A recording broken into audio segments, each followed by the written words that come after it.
오늘의 육아 헤드라인입니다. 영유아 부모 10명 가운데 9명은 어린이집에 설치된 CCTV가 아동학대 예방에 효과가 있다고 생각하는 것으로 나타났습니다. 맞벌이 가구의 수가 늘어 전체의 절반에 육박했고 특히 가구주가 64세 미만인 가구 중 맞벌이 비중이 처음으로 절반을 넘었습니다. 여름철을 맞아 몰래카메라 등을 이용한 성범죄가 다시 늘어나고 있습니다.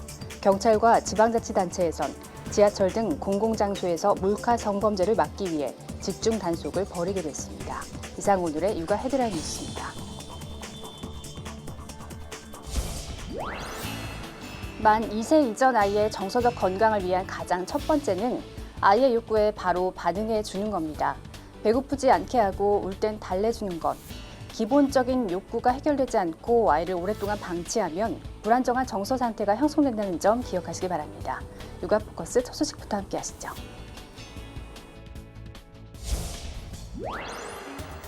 영유아 부모 10명 가운데 9명은 어린이집에 설치된 CCTV가 아동학대 예방에 효과가 있다고 생각하는 것으로 나타났습니다. 보건복지부가 지난해 육아정책연구소에 의뢰해 어린이집을 이용하는 1,750 참가부를 조사한 결과 전체의 90.9%가 CCTV가 아동학대 예방에 효과가 있다고 답했습니다. CCTV가 아동과 보육교사의 개인정보를 침해하는 문제에 대해서는 59.9%가 문제 없다고 답했고 인권보호장치가 필요하다는 의견은 34.8%로 나타났습니다.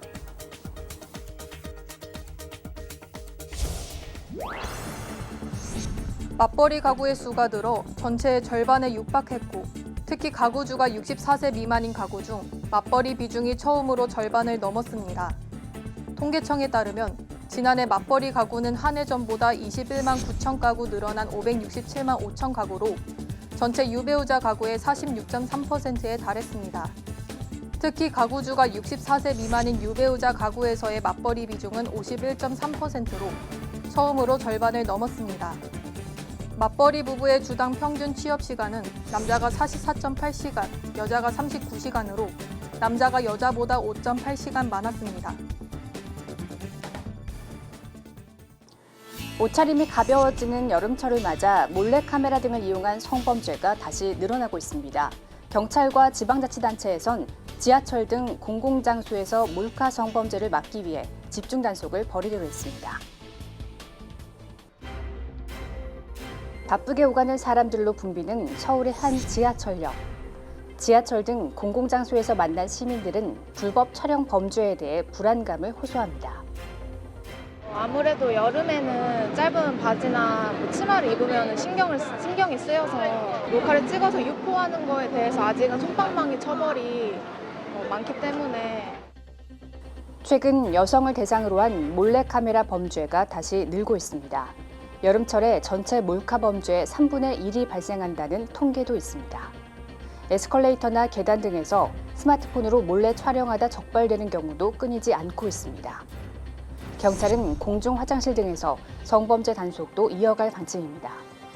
지자체와 함께 단속반을 편성해 몰래카메라 설치가 의심되는 구역을 단속하고 피해 예방 활동에도 주력하고 있습니다. 카메라를 켜고 그 촬영 시도만 해도 5년 이하의 징역, 3천만 원 이하의 벌금에 처할 수 있습니다. 신상 등록 대상자로 관리가 되며 아동 청소년 기관에 취업 제한이 될 수 있습니다. 몰카 범죄를 저지르고 실형을 선고받는 비율도 높지 않아 피해를 막기 위해선 처벌도 강화해야 한다는 지적입니다.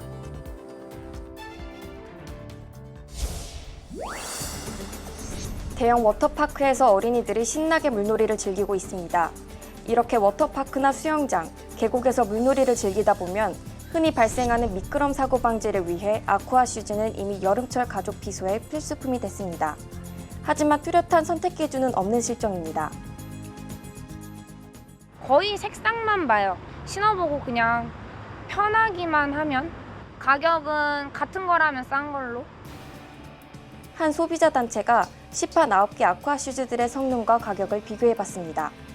품질은 전반적으로 괜찮아 7개가 미끄럼 방지에 매우 우수 내지 우수 평가를 받았고 나머지 2개도 양호였습니다. 그런데 가장 싼 2만 원대 제품이 우수였는데 가장 비싼 47,000원대 제품도 비슷한 평가를 받았습니다. 같은 품질의 가격 차이가 2배 넘게 난 겁니다. 다만 제품에 따라 무게가 최대 2배 이상 차이 났고 형태도 달랐습니다. 안전 기능은 비슷해도 편의성 디자인에서 차이가 난 겁니다. 운동화형, 양말과 비슷한 형태인 스킨형, 발바닥에 패치처럼 붙이고 풋패드형 다양하게 출시되고 있습니다. 한편 아쿠아 슈즈는 햇빛에 취약한 폴리에스터, 폴리우레탄 성분이 혼용돼 있어 세탁 후에는 그늘에 말려야 변색과 변형을 막을 수 있습니다. 지난해 데이트 폭력으로 형사 입건된 사람 수가 10,000명을 넘어섰습니다. 경찰청은 7월부터 집중 신고 기간을 운영하고 가해자를 엄중 처벌하기로 했습니다. 이별을 통보했다며 연인의 집에 불을 지르거나 상견례를 앞두고 연인을 목 졸라 살해한 뒤 시신을 훼손하기까지. 데이트 폭력은 단순한 연인 간 다툼을 넘어 강력 범죄로 이어지고 있습니다. 경찰청에 따르면 지난 한 해 동안 데이트 폭력 신고 건수는 18,000여 건으로 이 중 형사 입건된 사람 수는 10,000명을 넘어섰습니다. 폭행과 상해가 가장 많았고 체포나 감금, 협박이 뒤를 이었습니다. 1년 내 재범률도 높아 가정폭력이나 성폭력이 2%에 머무는 것과 달리 데이트 폭력은 20%를 넘어선다는 통계 수치도 있습니다. 하지만 드러나지 않은 데이트 폭력은 훨씬 더 많을 것으로 추정됩니다. 한국여성의 전화 설문 결과 데이트 폭력 신고율은 4%에 불과했는데 사소한 일로 취급되거나 소극적인 수사로 이어지기 때문이란 응답이 줄을 이룬 겁니다. 경찰청은 형사와 여청, 청문 등 관련 부서 합동으로 꾸린 태스크포스를 바탕으로 이번 7월부터 2달간 데이트 폭력 집중 신고 기간을 운영하기로 했습니다. 가해자는 범행 동기나 전과뿐 아니라 신고되지 않은 여죄와 재발 가능성을 종합적으로 수사해 엄중 처벌할 방침입니다. 피해자의 경우 정당방위 적용 여부 등을 적극 검토하고 맞춤형 신변 보호를 강화하는 등 2차 피해를 예방하는 방안도 강구 중입니다.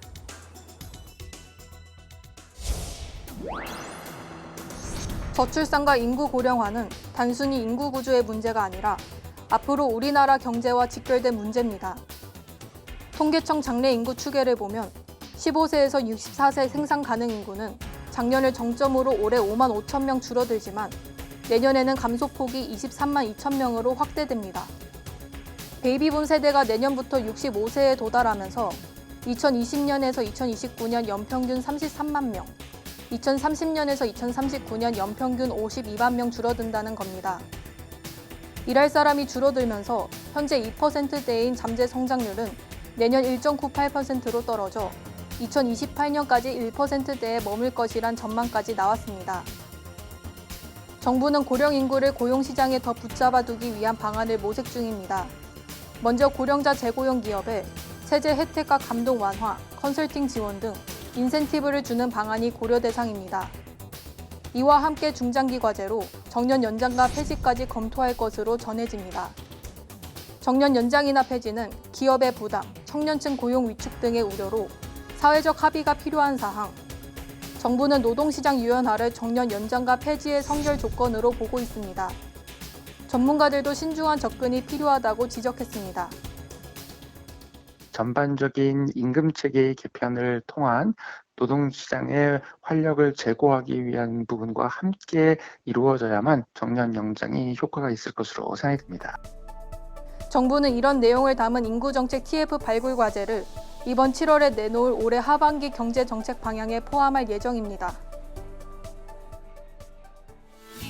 어린 자녀가 허락 없이 비싼 게임 아이템을 사는 바람에 놀라신 부모님들 많으실 겁니다.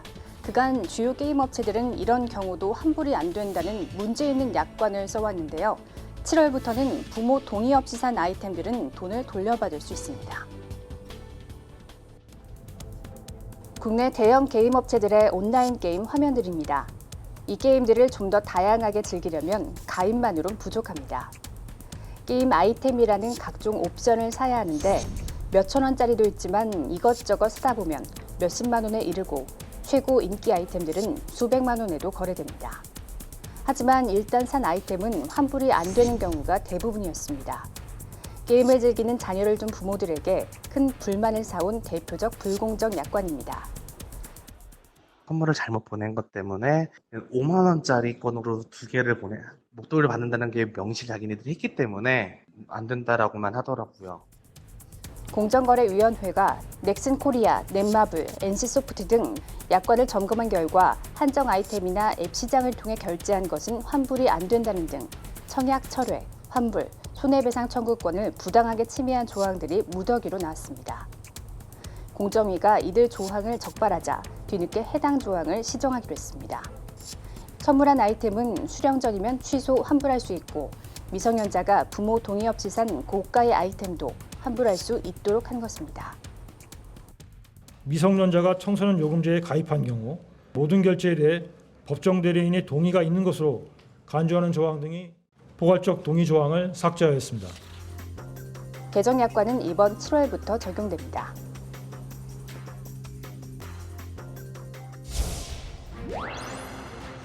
(6월부터) 30도에 가까운 날씨가 이어지면서 에어컨을 가동하는 사람들이 점점 늘고 있습니다. 사무실에 출근해서 퇴근할 때까지 한 8시간 내지 9시간 정도 에어컨 바람을 쐬는 것 같아요. 그럴 때마다 제 개인적으로 건강에 안 좋겠다, 그런 생각이 듭니다. 하지만 시원하게 지내겠다고 오랫동안 에어컨을 켜는 것은 여름철 건강에 금물입니다. 실내외의 온도차가 많이 나면 신체 장기와 조직을 조절하는 자율신경계에 이상이 생기는 냉방병이 나타나기 때문입니다. 냉방병에 걸리면 가벼운 감기부터 시작해 몸살이나 두통, 소화불량 등의 증상이 나타납니다. 이를 예방하려면 평소 실내와 실외의 온도차를 5도 정도로 줄인 채로 유지하는 것이 제일 좋습니다. 에어컨 가동 전 필터 청소도 필수입니다. 에어컨의 냉각수나 필터가 레지오넬라균에 오염돼 있으면 레지오넬라병이란 감염성 질환도 발생할 수 있습니다.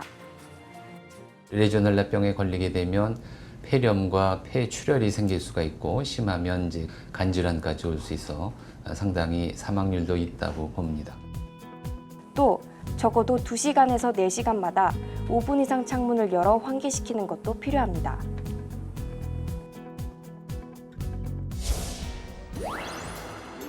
지난 7월 3일 국회의원 회관에서 제3회 서울 인구 심포지엄이 개최됐습니다.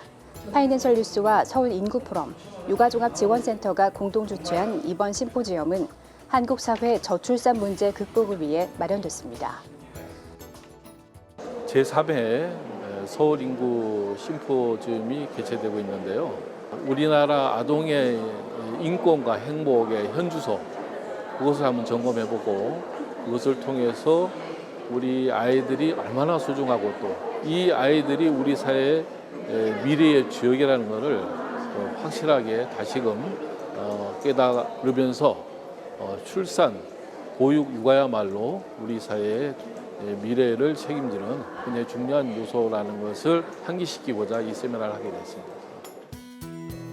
파이낸셜 뉴스 남상인 부사장은 환영사를 통해 국가 주도의 인구 정책 한계를 넘어서기 위해 전 국민이 동참해야 한다고 말했습니다. 서울 인구 포럼 최철규 대표는 개회사를 통해 최근 저출산 문제가 심각하다고 말하며 지속 가능한 미래를 만들기 위해 우리 아이들의 삶과 행복에 대해 점검하고 살펴보는 것은 매우 뜻깊은 의미가 있다고 말했습니다. 육아종합지원센터 유봉립 회장은 시군구 육아보호소는 지자체 예산에 따라 재정에 어려움이 따르지만 보육 이념에 따라 모든 아동이 동등한 기회를 누릴 수 있게 해야 한다고 말했습니다. 이후에는 주제 강연이 이루어졌습니다.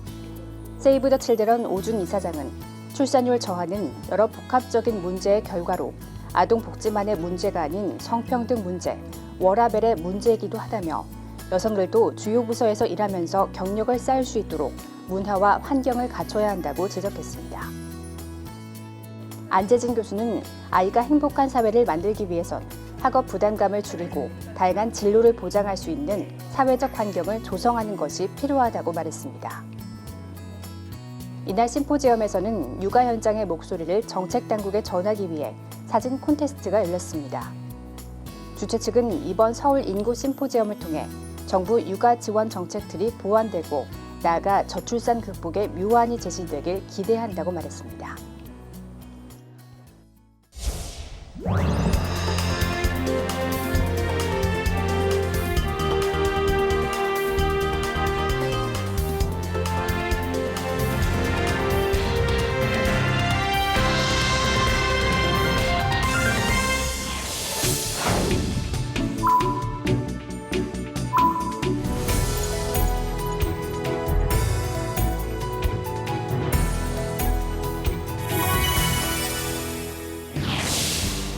안녕하세요. 요가방송 시청자 여러분. 저는 가천대학교 새살마을 연구원장으로 있는 정미라 교수입니다. 이번 시간에는 뇌가 즐거운 아이로 기르는 방법에 대해서 이야기하려고 합니다. 최근 뇌과학의 발달과 함께 영유아기가 뇌 발달에 가장 민감기라는 연구들이 많이 나오고 있죠. 영유아기는 뇌의 구조가 형성되고 시냅스 연결이 강화되므로 뇌 발달에서 매우 중요한 시기입니다. 뇌 발달이 잘 되었다는 것은 결국 정보를 전달하는 뇌세포가 발달하고 세포와 세포 사이에 정보를 전달할 수 있는 시냅스 연결망을 잘 갖추는 것이죠. 이렇게 뇌 발달에서 중요한 시기에 영유아들이 어떤 경험을 하느냐는 우리가 관심을 가져야 할 과제랍니다. 그런데 문제는요, 많은 어머님들이 영유아기가 뇌 발달을 위해 매우 중요하다는 사실은 알고 있지만 우리 아이의 뇌 발달을 위해 어떤 경험을 제공해야 할지에 대해서는 모르는 경우가 많다는 것입니다. 심지어는 잘못 알고 있는 경우도 정말 많답니다. 그럼 오늘은 뇌가 즐거운 자녀로 기르기 위한 구체적인 방법은 무엇인지에 대해서 생각해 볼까 합니다. 뇌 발달이라고 하면 흔히 인지적인 학습이 중요하고 어려서부터 숫자나 한글, 심지어는 영어 등의 외국어 학습을 생각하는 사람이 많습니다. 그러나 뇌 발달이 글자나 숫자 등을 알고 익히는 인지적인 학습의 결과는 아닙니다. 이렇게 생각하는 것은 커다란 오해죠. 많은 어머님들이 아기가 말도 배우기 전에 단어를 가르치고 한글도 배우기 전에 영어, 심지어는 중국어까지 가르치려고 합니다. 최근 뇌발달 연구에서는 영유아기의 인지적인 것보다 더 중요한 경험이 있음을 밝히고 있습니다. 섣부른 인지적 경험의 주입은 영유아들의 뇌발달에 부정적인 영향을 미칠 수 있습니다. 영유아기 뇌발달은 단순한 정보를 기억하고 외우는 것보다는 논리적으로 생각하고 다른 사람과 교류하고 소통하면서 정서적인 교감을 쌓고 공감하는 경험이 중요합니다. 다른 사람과 안정된 애착을 형성하고 자신에 대해서도 긍정적으로 생각하는 경험도 중요합니다. 글자나 숫자를 배우는 것에서가 아니라 부모나 또래 친구들과 서로 교류하면서 내 의견이 인정되고 소중하게 받아들여질 때 내가 중요하고 내 생각이 가치 있다고 생각하는 자존감이 발달합니다. 그리고 자신의 느낌이나 생각을 표현하거나 감정을 조절하는 능력도 발달하게 되지요. 아이들이 호기심을 가지고 주변을 탐색하고 사물들 간의 경험을 비교하면서 유사한 점을 찾아내는 경험을 통해 뇌는 발달합니다. 저희 SSK 연구단이 우리나라 영유아와 부모를 대상으로 한 연구에서도 어머니들의 정서적 공감 능력이 유아의 놀이성에 긍정적인 영향을 미친다는 것을 밝혔습니다. 따라서 아무런 의미도 없는 숫자나 글자를 제시하기보다는 유아들에게 의미 있는 경험을 제공해 주어야 합니다. 예를 들면 공원에서 보게 되는 다양한 색깔의 꽃을 보고 기어가는 개미, 날아다니는 새와 나비를 보면서 서로 다른 색과 움직임을 느껴보는 경험이지요. 물론 엄마의 부드러운 스카프 감촉을 느껴보거나 밀가루 점토나 풀그림 같은 것을 그리면서 손에 와닿는 다양한 촉감을 느끼게 되는 것도 좋습니다. 이런 것이 바로 뇌 발달에 중요한 감각 경험입니다. 이런 다양한 경험과 느낌을 비교해 보는 것이야말로 뇌 발달을 위해 좋은 자극입니다. 유아기에는 인지적 경험보다는 부모가 함께 자녀와 놀아주고 스킨십을 많이 하고 아이가 스스로 작은 일이라도 혼자 해볼 수 있게 하는 경험이 중요합니다. 또한 아이가 요구하는 것은 잘 들어주고 필요에 따라 명확한 기준을 가지고 일관성 있게 훈육하는 것도 중요합니다. 인지적 사고 능력이 미숙한 아이들에게는 소위 학습이라는 미명 아래 인지적 자극만을 주면 아이들의 뇌는 스트레스를 받게 됩니다. 이렇게 장기간 스트레스에 노출되면 아이들은 부정적 정서에 과민 반응하거나 이후 학습에 흥미와 동기가 떨어지는 특성을 보입니다. 아이들이 초등학교에 가서 친구 관계에 문제가 생기고 학습에 대한 집중력이 떨어지며 분노를 참지 못해 공격적이 되고 화를 내거나 짜증내기를 자주 하는 것 등은 유아기 동안 감정 및 사회성과 관련된 뇌 발달이 제대로 이루어지지 못했기 때문이라 볼 수 있습니다. 흔히 뇌 발달 교육이라고 하면 뇌를 발달시켜서 이 사고력 그리고 인지력을 높이는 교육 같지만 실제로는 영유아기 뇌 발달을 위한 교육은 정서 발달, 사회성 발달을 돕는 교육을 말합니다. 따라서 영유아기 자녀의 뇌 발달 특성을 고려한다면 아이가 많이 몸을 이용해서 놀게 하고 깔깔 웃는 경험을 많이 하게 하고 놀이하면서 자율성 그리고 주도성을 경험하되 좌절 또 때로는 실패도 경험하게 해야 합니다. 또 자녀가 부정적인 정서를 표현할 때 그 정서에 공감해주고 바람직하게 표현할 수 있도록 구체적인 방법을 알려주는 것도 필요합니다. 그리고 꼭 기억해야 할 것은 영유아들의 뇌 발달을 지원해주기 위해 가장 중요한 사람은 바로 부모라는 점입니다. 그리고 지나친 스마트 기기의 사용은 되도록 제한해야 한다는 점입니다. 뇌발달 연구에서는 어려서부터 전자매체에 지나치게 노출된 아이들이 이후에 주의 집중력이나 언어 발달이 부진하다는 결과가 밝혀지고 있습니다.